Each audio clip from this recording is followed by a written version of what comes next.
Hello, this time on Sitrep, Operation Nordic Warden.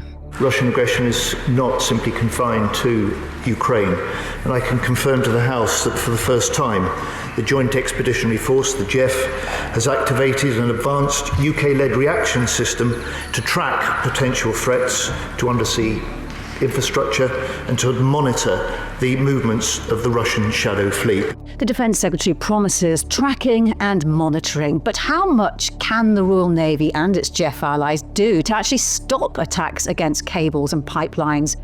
We'll also dig into the stats that say around 10% of the armed forces are non-deployable for medical reasons and explain why the numbers might not be as alarming as some headlines claim. And as the Islamic State terror group makes a return to headlines in the West, how much of a threat does it pose right now? Sitrep with Kate Chabot and Professor Michael Clark. Well, we talked a couple of weeks ago about the need for the Joint Expeditionary Force to be seen out there doing things. And Mike, this looks like its most high-profile job yet.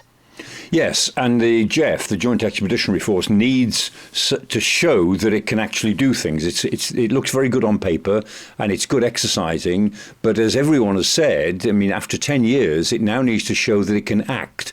And this is one issue, very clear issue, where the Allies have a joint responsibility, a joint interest, and something that really matters, because this is sub-threshold warfare. The Russians and the Chinese are making sub-threshold warfare on us. They're going right up to the level of, as it were, confrontation. And in a way, they're seeing how far they can go. So these challenges have got to be met. And the JEF is, in this part of the world, in the northern European waters, is the perfect instrument to actually respond to that positively. So it's a really important issue for us.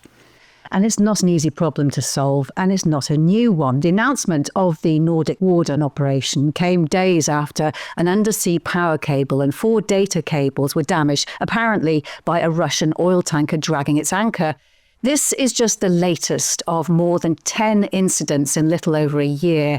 With us to help explain what can and can't be done to stop this happening, former Royal Navy Commander Tom Sharpe, and BFBS Forces News technology reporter Claire Sadler. Hello to both of you. Tom, what do you make of this announcement?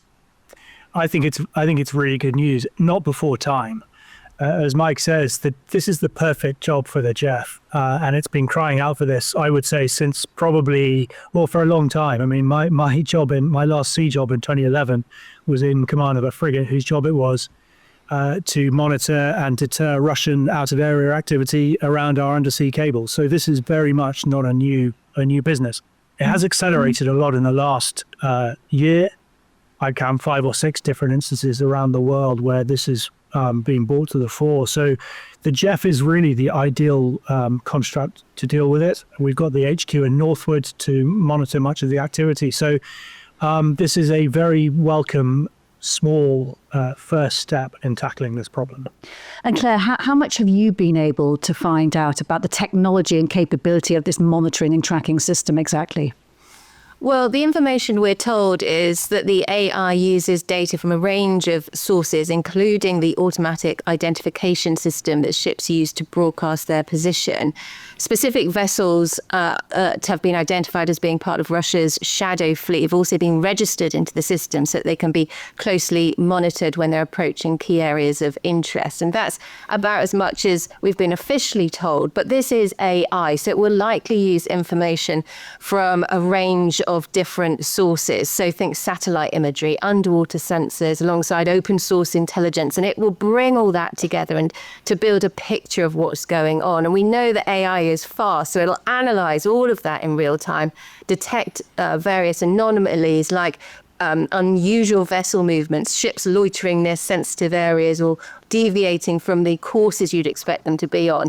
And when a vessel's flagged as a potential threat, that system will then generate alerts to JEF nations and NATO allies. And all that information out there is brought together by AI at speed. So think ChatGPT compared to a Google search, for example, is fast and efficient. Fascinating stuff. Tom, the system can produce alerts then ahead of potential trouble, but then what? Yeah, I mean, this is what we would call surface picture compilation. It's been around a long time. I mean, we used to do it with binoculars and a chart and a pencil.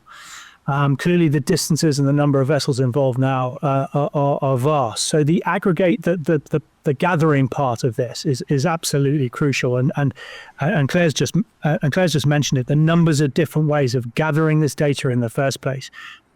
My heart sunk when I saw AIS in the announcement, because that is an old and not particularly accurate system, and in my view, far too much weight is being put on it, particularly when it comes to the dark fleet. So we need to get the satellite information on all the buoyage and the underwater sensors, et cetera, et cetera. So there's a vast network of gathering systems. Then it needs to be aggregated into something called a recognized maritime picture. And this is where the AI comes in. And I spoke to one of the technology companies who's part of this Jeff construct, and it's encouraging in terms of the data learning that's going on and their ability to track historic patterns of activity. That's what intelligence gathering a lot of the time is, spotting, looking at what normal looks like. So when abnormal arrives, it flags up. And then is back to your question, what do we do about it? Now it gets much more difficult, because people at this point, if they haven't already, are looking towards navies. And we are all poorly resourced to tackle this problem when it comes to actually doing something. Again, having the Jeff 10 countries, if you look at the ships that we have across the 10, then that looks much more promising, which is why I think this is a good first step. And Mike, one thing that stands out from the most recent incident that I mentioned, the ship blamed for the damage was seized by Finnish police and Coast Guard within their territorial waters. We haven't seen action like this with the previous incidents, have we? No, we haven't. And the Finns were very good about this, because they used their police rather than their navy to keep it low key, to make it clear this was an enforcement issue. And I've been looking at this ship just out of interest in the last week or so, the Eagle S. And it's very, very interesting. I mean, it dragged its anchor for tens of miles, literally tens of miles, at a depth of 80 meters, about 300 feet. Now, no sensible captain would fail to notice if you're dragging your anchor at 80 meters below the surface for tens of miles. You wouldn't fail to notice on the progress of the ship, for one thing, and for any other reason.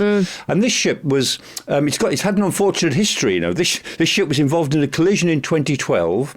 It was involved in a major oil spill off West Africa in 2014, and it was taken into port in 2014 and not allowed to leave because it was such a rust bucket at the time and had to have so much done to it. And now it is managed by an Indian company called Peninsula Maritime of India. It's owned by the UAE. It was on its journey from Russia to Turkey. It had 24 crew on board with a Georgian captain and a mixed group of mariners on it. It had no insurance. Its insurance had expired, and it's a complete rust bucket. And when the Finnish police took it into port near Helsinki, they found it was full of electronic equipment, and some members of the crew had nothing whatsoever to do with seafaring. So this is typical. It's an absolutely typical example of what a shadow fleet ship looks like. It's a rust bucket. It's dangerous. It's off the system. It's travelling without its transponders on, even if it's got working transponders. And in general, it's full of other stuff. And so, I mean, Tom will know that, these ships are extremely dangerous, quite apart from what they're doing politically. These ships are extremely dangerous to be drifting around the oceans, dragging their anchors deliberately across cables. So, Tom, what are the rules exactly on this? Mike said there that it was interesting that the Finns actually used police to board the ship. Could we see the Royal Navy boarding ships deemed to be a threat to cables or pipelines? This is the real head scratcher. And this is why I think both China and Russia are displaying sort of strategic impatience here. Because what they're doing through the dark fleet and now through this is really activating the legal brains on how to do it. I've had so many conversations with maritime lawyers about how we could, and this was to do with the dark fleet, how do we intervene there? How do we solve that? And it never really resolves itself, because if you look at UNCLOS, the provisions are not in there. And if you support UNCLOS and you believe in it, wholeheartedly, or an international system of regulation at sea, and you try and uphold that elsewhere in the world quite vigorously in places like the Red Sea or in the South China Sea, you can't then start sort of going against that and boarding vessels without a proper mandate because it suits you. So there's a real conundrum here.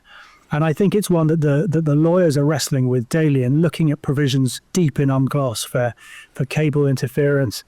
I think the Finns have been, the Danes actually with the Yipeng were kind of pretty much led the way on this. They leapt on board that, then they diverted it, which had everyone going, okay, well, this is interesting because they board anyway when they go through the Danish Strait, but to then actively divert it with a warship, now it's getting quite aggressive at this point. And then they detained it. So this is really all changing as we speak. I mean, this isn't a Navy problem. I mean, there's a naval part to the solution, no doubt, because we have the ships and we can conduct these activities. But it all has to be cohered in law. And then, as Mike says, using constabulary activities rather than military ones is often a very, very good way to kind of get around the problem. And Mike, you explained the shadow fleet, how civilian ships are being used for plausible deniability. Does that make it harder or perhaps easier for preventative action? And doing something is not going to start a shooting war there and then.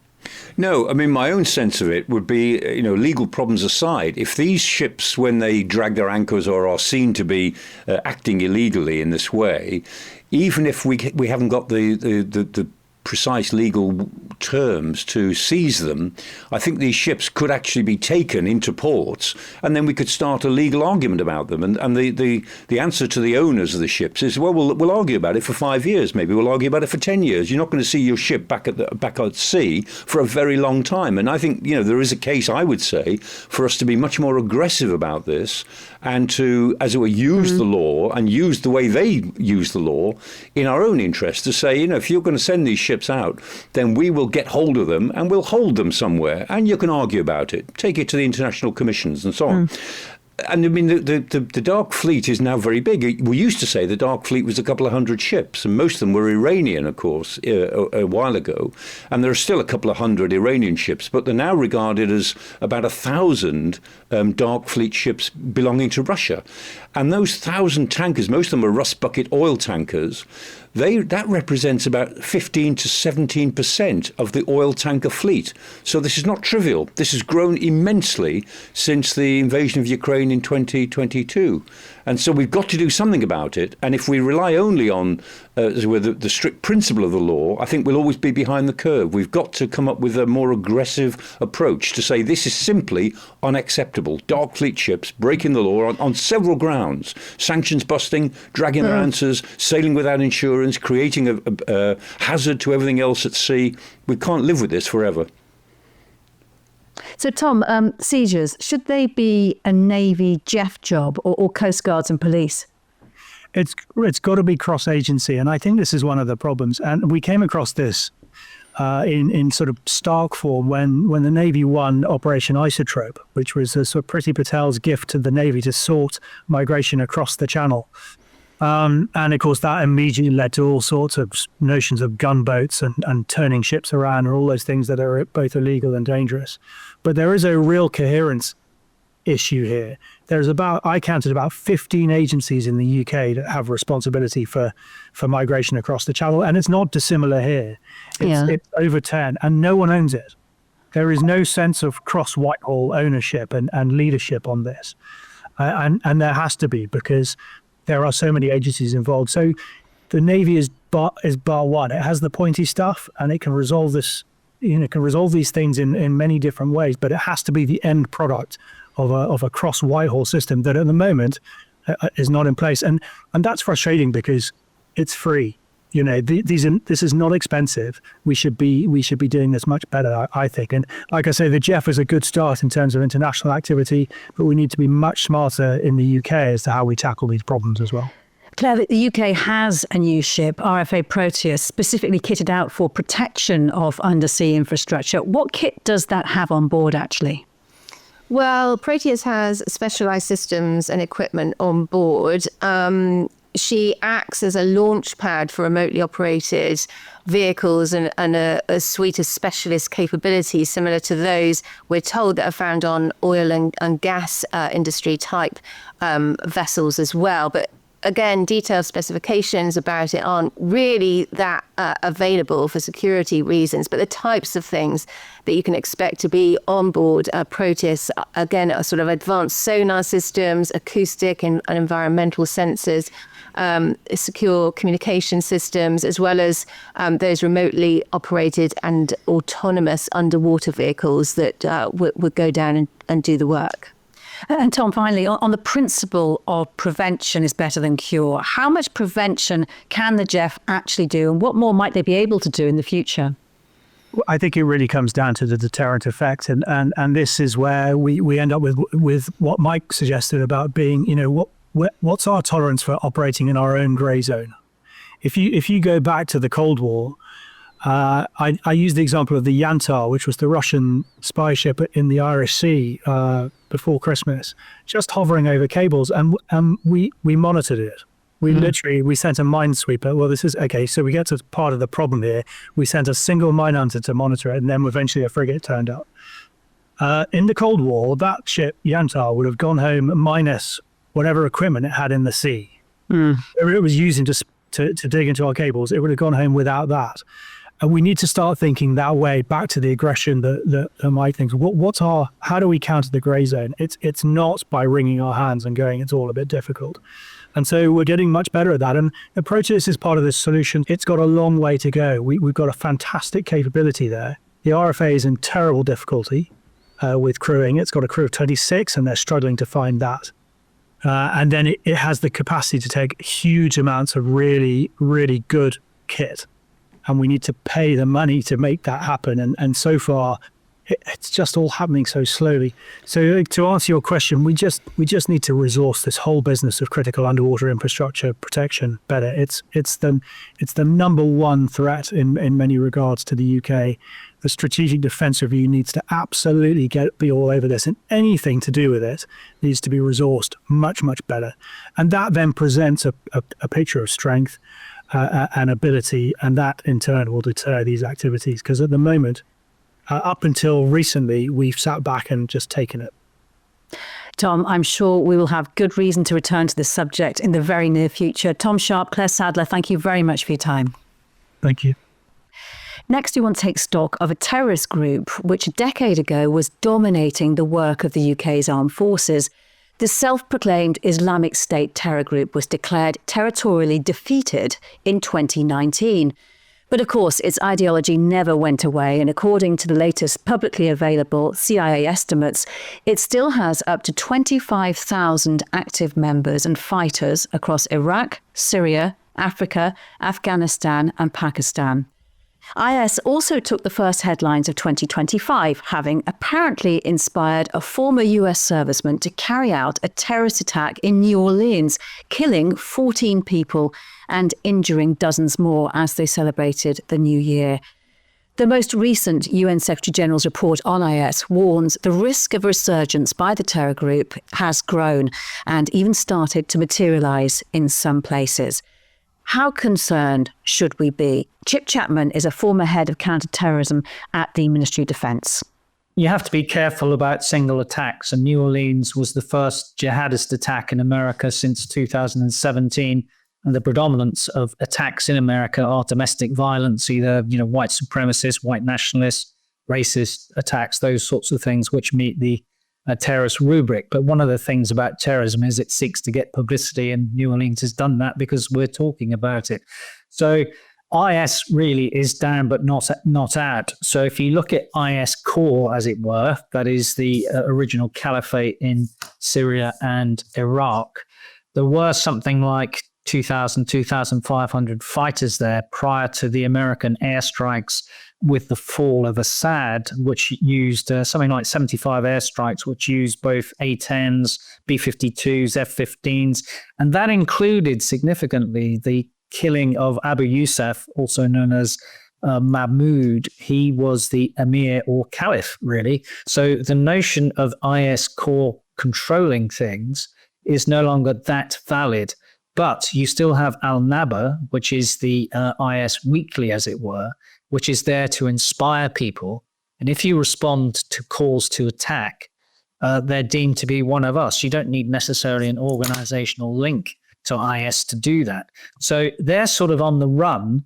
And what they really seek to do in Iraq and Syria is, of course, the sort of prison break. And one of the problems that we potentially have is the SDF, the Syrian Democratic Force, which is the partner of choice of the US, is under threat from the Turkish-supported Syrian National Army. The SDF, which are the Kurds, are the ones who guard the IS prisoners, of which there are 8,000 to 9,000. And if the Kurds were to utilize all their efforts in fighting the SNA rather than guarding the prisoners, then that could be problematic in terms of a future resurgence. Of course, that's not the totality of it, because you still have something like 40,000 followers, family, etc., in the two camps of Al-Raj and Al-Hol. That, for example, is where Shamina Begin is. So the defeat IS strategy is still there. It aims to disrupt, degrade, and defeat them. That is why the Americans still have Operation Inherent Resolve. What's an unknown for the future is what is Trump's counter-IS strategy? Do his isolationist tendencies take over and he gets people out of there? Now, my understanding at the moment is that the Americans, because they may be drawing down in Iraq, because the status forces agreement there is supposed to end by 2026, may be looking at a new foothold in Lebanon for the future. So we'll have to wait and see on that. So that's IS core. Now, of course, there are wilayats or provinces around the world. And for example, we know from Ken McCullum, the head of MI5, that 1/3 of the UK investigations into terrorism, based on his 8th of October speech, are investigations which have some sort of ISK, that's IS Khorasan element to it. And Khorasan, of course, covers that swathe of, Pakistan through Afghanistan to Iran. So they're still out there. They're still a threat. But in terms of the UK, we can overplay this because, if you look at failed, foiled and depleted attacks in the UK, they are still pretty rare. And we often suffer from probability neglect when, again, your chances of being involved in a terrorist incident involving IS in the UK are pretty rare. That's a different thing than saying, is there a sort of jihadist threat, which there is out there? And of course, we've got a lot of issue transference at the moment, the so-called Gaza effect and the globalization of the Intifada. So to concentrate just on IS is probably the wrong thing to do. Well, thanks, Chip. That's a very solid overview there. But the latest report to the UN Security Council says the risks of the resurgence of IS in the Middle East have increased and actually started to materialize. Do you see that? Well, again, you have to look at the number of international attacks last year. Overall, there were 6. Now, 6 worldwide is not that great if you look at the geographic scope and the number of the population base within that, and that included the big attack, for example, in Russia, the big attack in Iran, but very, very few in the West. So, for example, 2023 was the lowest terrorist level in the West for 15 years. But you're right to say that things started to uptick a bit in 2024, again, because of this Gaza effect. Now, anyone who's a securocrat is never going to say that things are all tickety-boo and rosy for the future. And that's why they often use the phrase, an attack is inevitable. And of course, an attack is inevitable at some stage. But again, this key thing from a UK perspective is both in 2021, after the withdrawal from Afghanistan, you had headlines then in lots of the broadsheet papers which said the threat is the highest to the West since 9/11. That never materialized and wasn't true. The threat level in the UK was substantial. The threat level in the UK today is substantial. That is, an attack is likely. That's level 3. It's not highly likely if it would be severe, and it is not imminent. It would be critical. So sometimes we just have to keep our powder a bit dry and not scare people in the horses.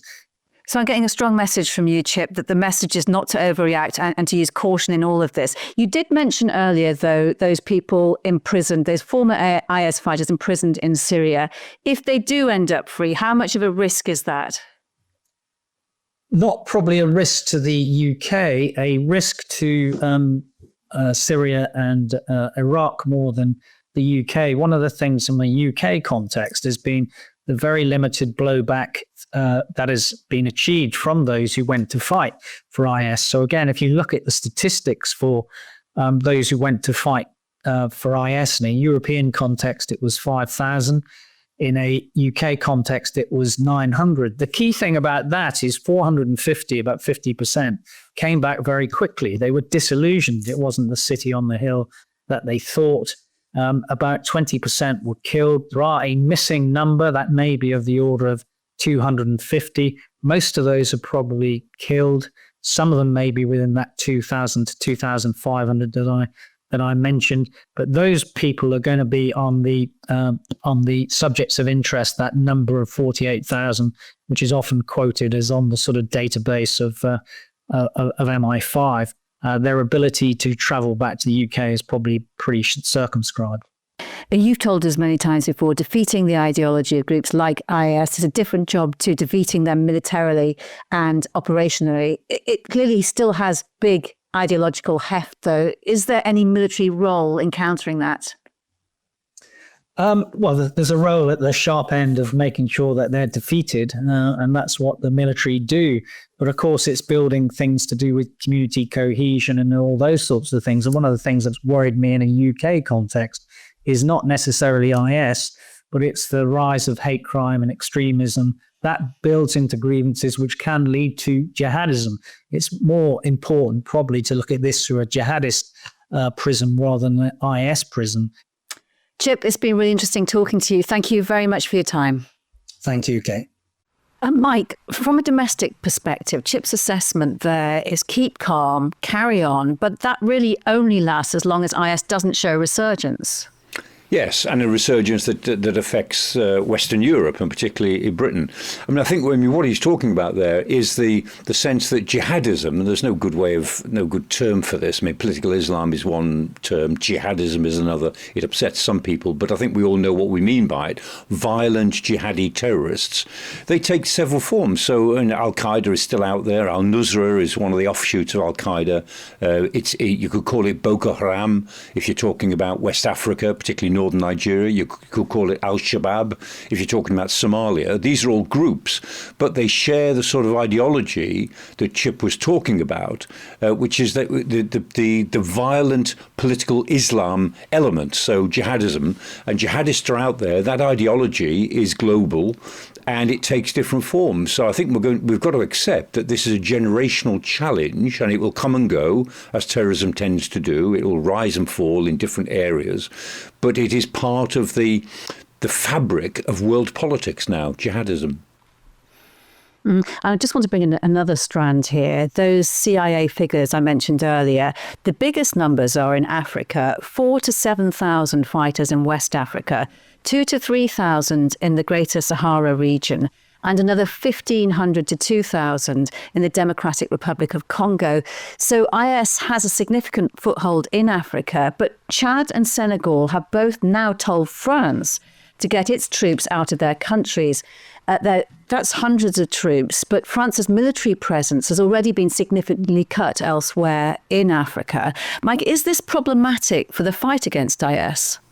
Yes, and it's changing the politics of Africa. I mean, if you look at the countries where France has been expelled, where essentially your French troops and French influence has been thrown out just in the last 18 months. That's Mali, Burkina Faso, Niger, Chad, Senegal, and now Ivory Coast. I mean, France has essentially lost its whole presence in almost all of West Africa and across the whole of the Sahel. And what is happening is that IS and other jihadist groups, they move into ungoverned space, just as they moved into Libya and, still exist in Libya because it's ungoverned space.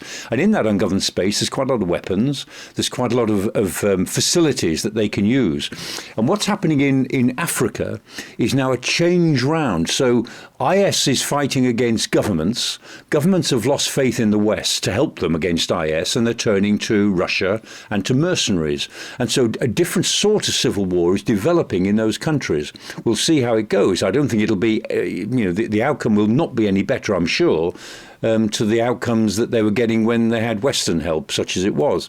It'll almost certainly be worse. And in a way, those countries, they really are. The Sahel now is becoming like Joseph Conrad's heart of darkness.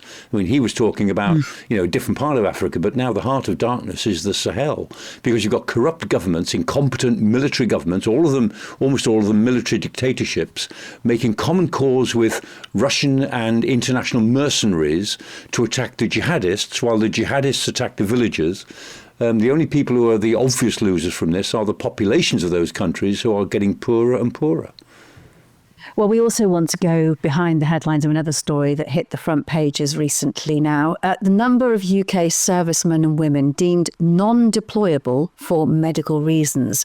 It's 13,500. The figure was given by the Defence Minister Al Khan's answering a written parliamentary question.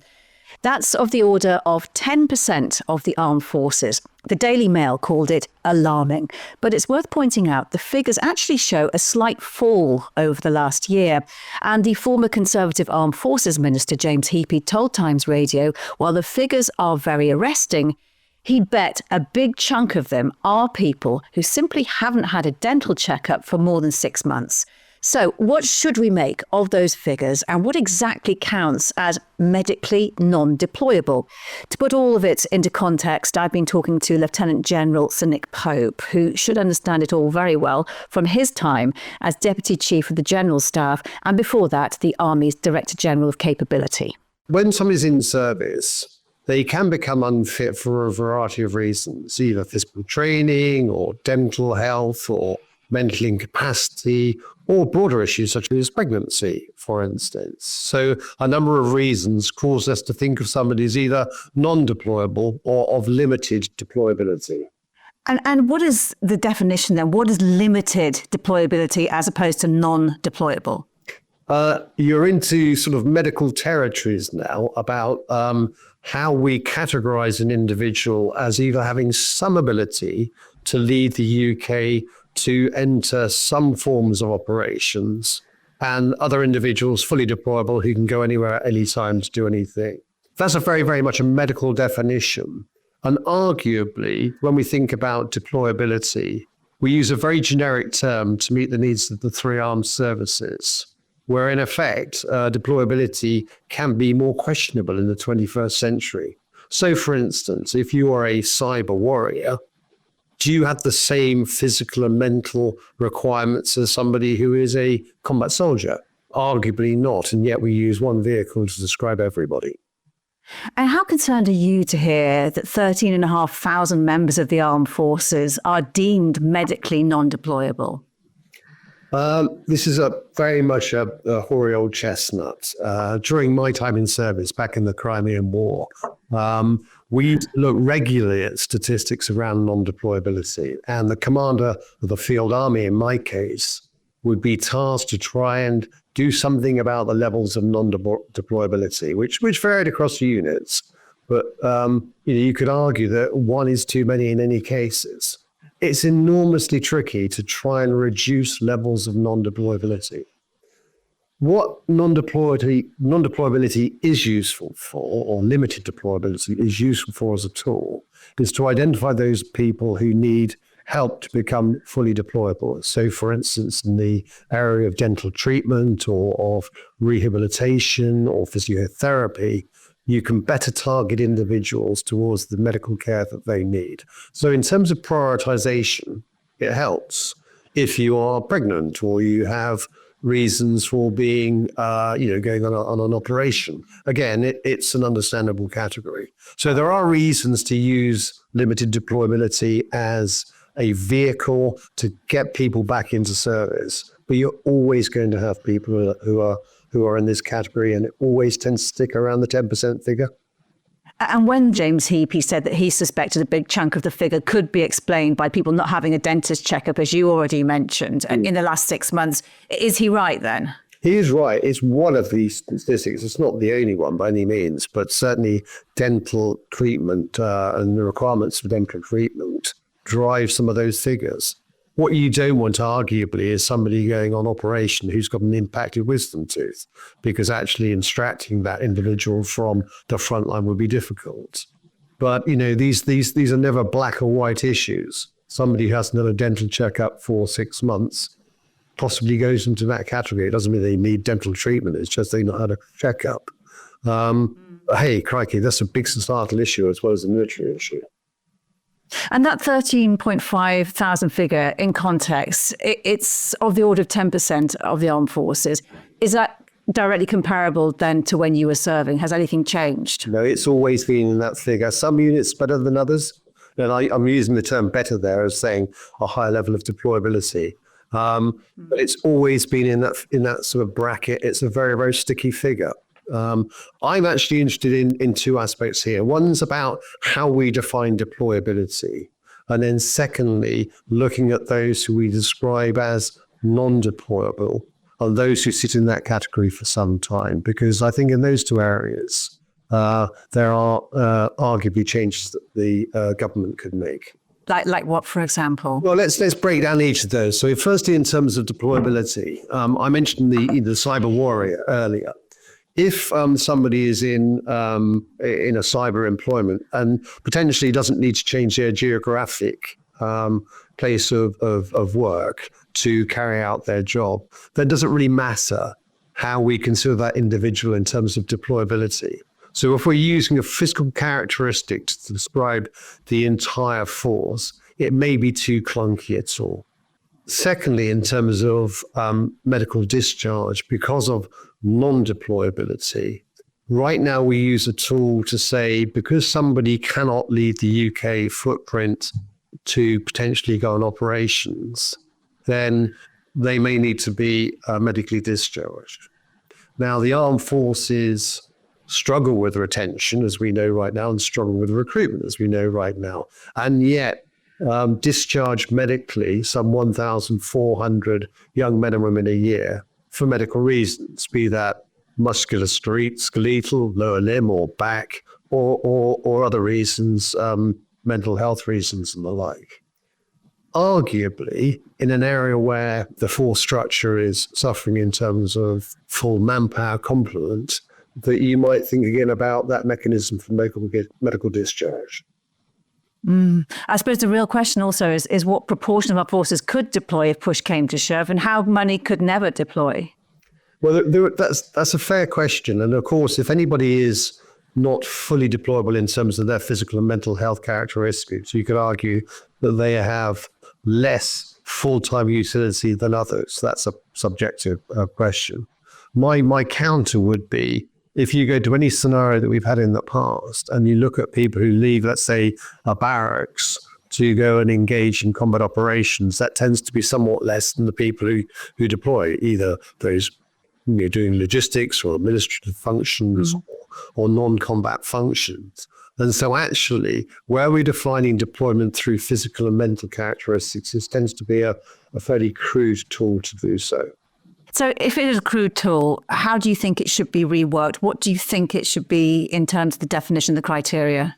I'm reasonably relaxed about the tool itself, because as I said, the reason about the help in having a tool which talks about limited and non-deployability, if we use it for the correct function, which is to get young men and women back into fully deployable stats, that's great. So it's driving medical priorities, it's driving rehabilitation.